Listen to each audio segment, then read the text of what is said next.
We pick up on line 147. He led the way, and Pallas Athena followed. Once in the high-roofed hall, he took her lance and fixed it firm in a burnished rack against a sturdy pillar, there where now were row on row of spears, embattled Odysseus's spears, stood stacked and waiting. Then he escorted her to a high, elaborate chair of honor. Over it draped a cloth, and here he placed his guest with a stool to rest her feet. But for himself he drew up a low reclining chair beside her, richly painted, clear of the press of suitors, concerned his guest, offended by their uproar, might shrink from food in the midst of such a mob. He hoped, what's more, to ask her about his long-lost father. A maid brought water soon in a graceful golden pitcher, and over a silver basin tipped it out so they might rinse their hands, then pulled a gleaming table to their side.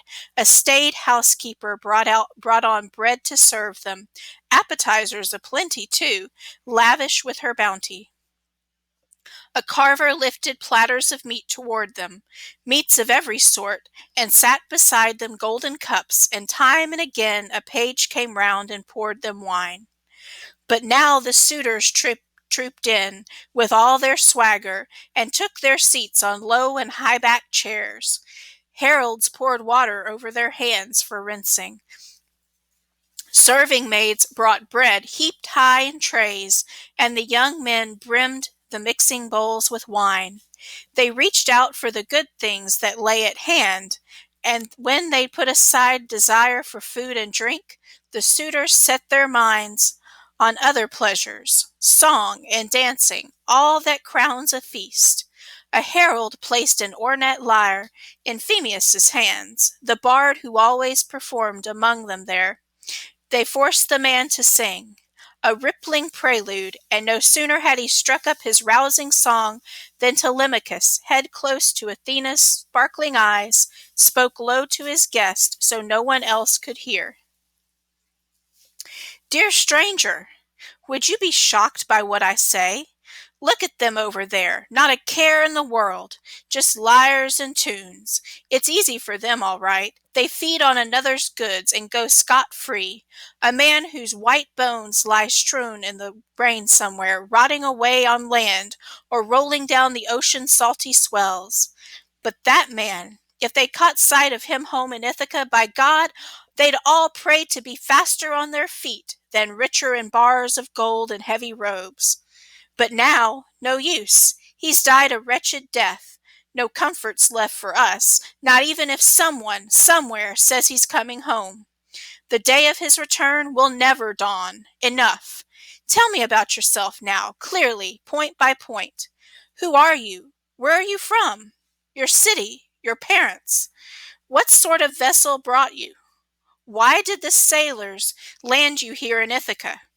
Who did they say they are? I hardly think you came this way on foot.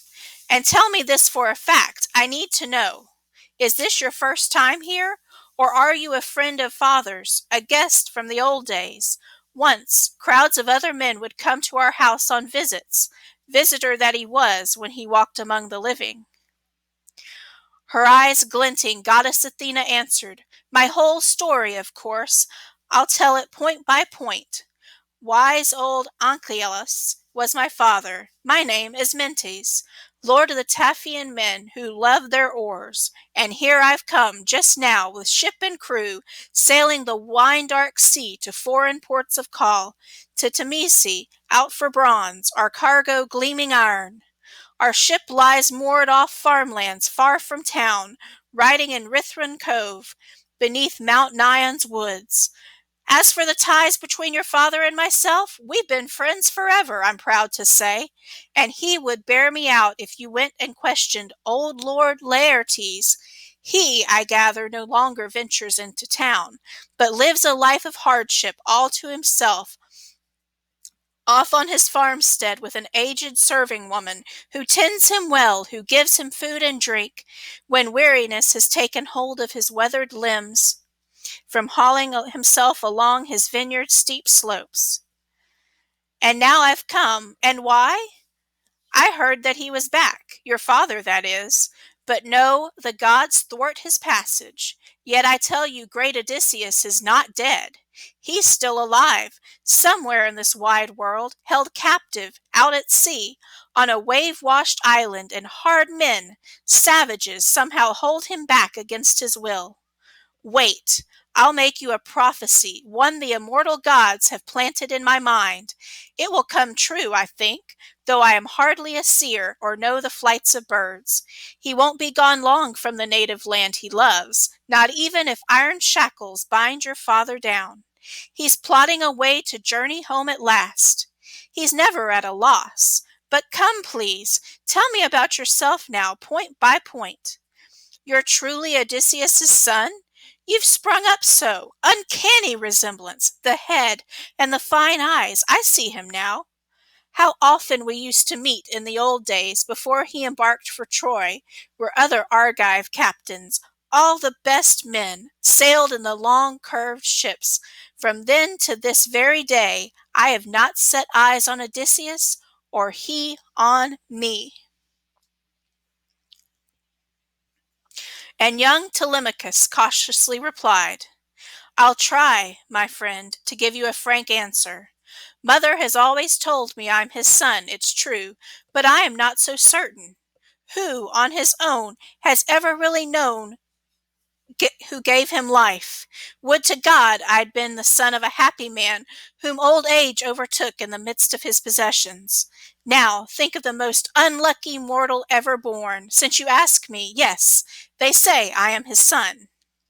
Still, the clear-eyed goddess reassured him, trust me, the gods have not marked out your house for such unsung future, not if Penelope is born a son like you. But let me tell you, no, but tell me about all of this and spare me nothing.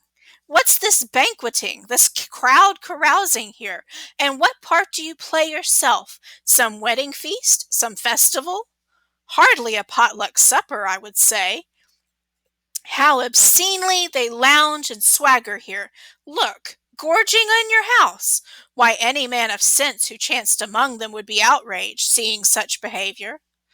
Ready Telemachus took her up at once. Well, my friend, seeing you want to probe and press the question, once this house was rich, no doubt beyond reproach, when the man you mentioned still lived here at home. Now the gods have reversed our fortunes with a vengeance, wiped that man from the earth like no one else before.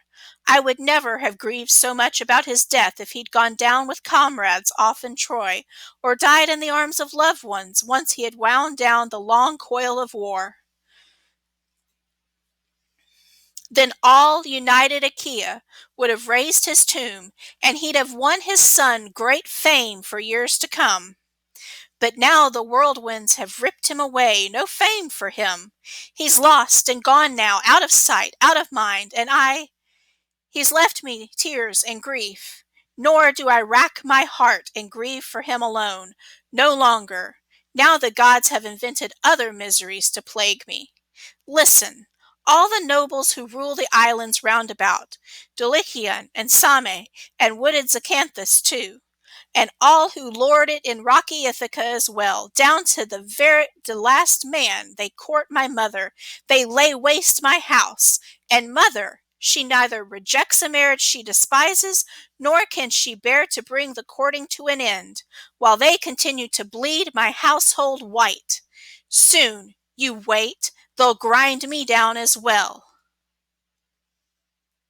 Shameful! Brimming with indignation, Pallas Athena broke out. Oh, how much you need Odysseus, gone so long, how he'd lay hands on all these brazen suitors.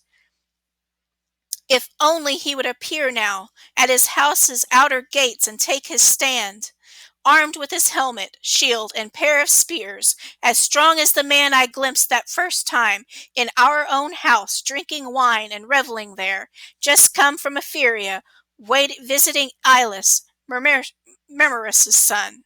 Odysseus sailed that way, you see, in his swift, trim ship, hunting deadly poison to smear on arrows' bronze heads. Ilus refused. He feared the wrath of the everlasting gods. But father, so fond of him, gave him all he wanted. If only that Odysseus sported with these suitors, a blood wedding, a quick death would take the lot. True, but all lies in the lap of the great gods.